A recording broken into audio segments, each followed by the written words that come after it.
বারাকাতুহু। আপনারা দেখছেন চৌধুরী এগ্রো বিডি। মোটামুটি এখন বাজে সকাল 9টা 55। আমাদের খামারের মোটামুটি কাজও শেষ এবং গাভীর খাওয়া দাওয়া একদম শেষের দিকে। সর্বোচ্চ আর 1 ঘন্টা আর মতো তারা আর কি খাবে। তাদের খাওয়া দাওয়া শেষ পর্যায়ে এবং দুধ দহনও শেষ করেছি প্রায় 8:30টার দিকে।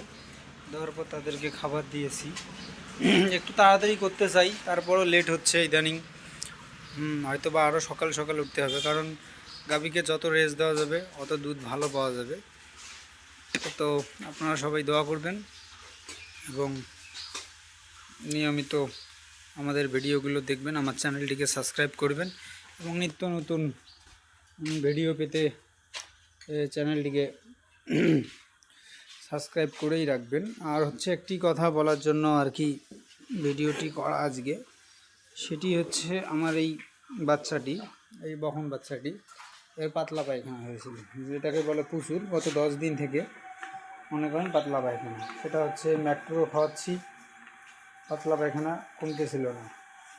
তারপর ডায়াবেট খাওয়াচ্ছি, 2টা করে রাতে ট্যাবলেট দিয়েছিলাম 8 টাকা দামি ম্যাট্রো, তারপরও কাজ হচ্ছিল না। পরবর্তীতে বুঝলাম যে না, একদম পানির মতো পাতলা পায়খানা হয়ে গিয়েছে। তখন আমরা যেটা ব্যবহার করলাম সেটা হচ্ছে সালফাটিন ট্যাবলেট। একটার দাম 20 টাকা নেয় সালফাটিন ট্যাবলেট। সালফাটিন ট্যাবলেট আমরা ব্যবহার করলাম। একে যেমন সকালে একে দিয়েছি 1.5টা, সারাদিন আর দেওয়া হয়নি। সাথে হচ্ছে এসএমসির ওর স্যালাইন আমরা ব্যবহার করেছি 2টা।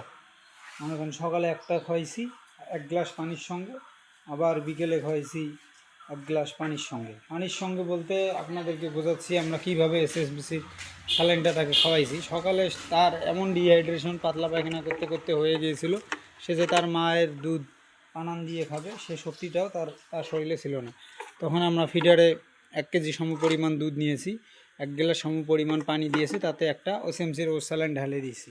ঢালি দেওয়ার পর সেই দুধ সহ বাচ্চাটিকে আমরা তখন খাওয়াইছি। খাওয়ার পর আধা ঘন্টার মধ্যে দেখা গেছে যে তার ইমিউনিটি অনেকটা মনে করে এগিয়ে গিয়েছে এবং বিকেলবেলা নাগাদ সে মোটামুটি পুরোটাই সুস্থ। তার পাতলা পায়খানা একদম পানির মতো থেকে একটু ভারী হয়ে গিয়েছিল। তারপর সকালবেলা 1 রাত পার হওয়ার পর ইনশাআল্লাহ একদমই তার পায়খানা স্বাভাবিক হয়ে গিয়েছে। তো এখানে আমারও একটা ভুল ছিল, সালফাটিন খাওয়াটা আমার অনেক আগেই লাগতো, কিন্তু আমি ইচ্ছা করে খাওয়াইনি সালফাটিন। কারণ সালফাটিনটা জানেন, সালফাটিন অনেক অ্যান্টিবায়োটিক, অনেক হায়ার অ্যান্টিবায়োটিক। এই কারণে আমি সালফাটিনটা কম ইউজ করি। হ্যাঁ, তো এই হচ্ছে ঘটনা, সালফাটিন কম ইউজ করার। আর খামারে যখন গাভীকে খাবার দিবেন আপনারা সবসময় আর খেয়াল রাখবেন আর কি। যেমন আমি দেখেন, আমি খামারে এখনও আছি, যতক্ষণ এই গরুগুলো শোয়নি ততক্ষণ আমি এদের পাশেই থাকবো। মোটামুটি বারবার পর্যবেক্ষণ করব যাতে তারা পায়খানা না করে।